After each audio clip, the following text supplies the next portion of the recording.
राजकुमार के दिली परदेसी हो गया। हमें तुम्हें से हो गया प्यार, ये दिली परदेसी हो गया। हर कसम तोड़ के नाचू, हर कसम तोड़ के नाचू, हर कसम।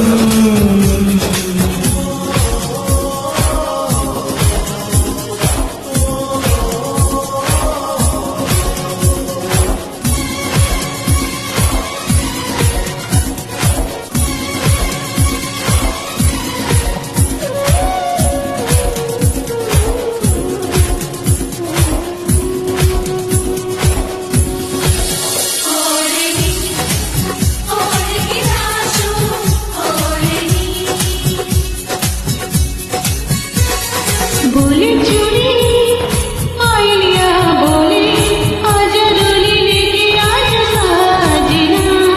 बोले चूड़ी आइलिया बोले आजा डोली लेके आजा साजना। हाथों में मेहंदी हो, मांग में सिंदूरी हो, तेरे नाम का किया सिंगार रे सिंगार। मेरी रूह की आई बहार के दिल परदेसी हो गया। ओला छोड़ी ओढ़ के यार के दिल परदेसी हो गया।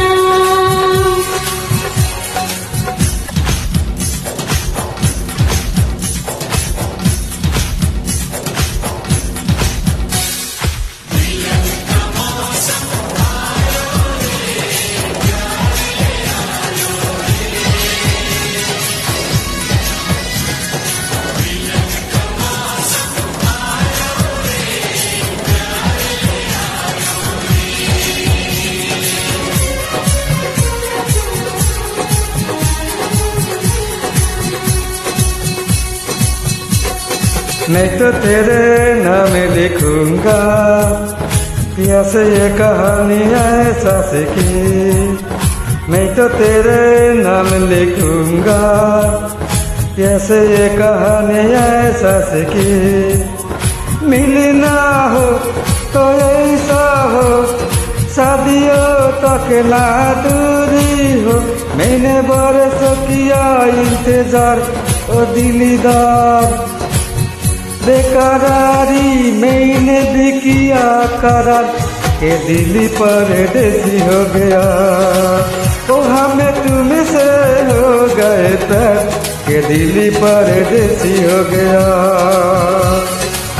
हर कसम तोड़ के नाचू, हर कसम तोड़ के नाचू, हर कसम।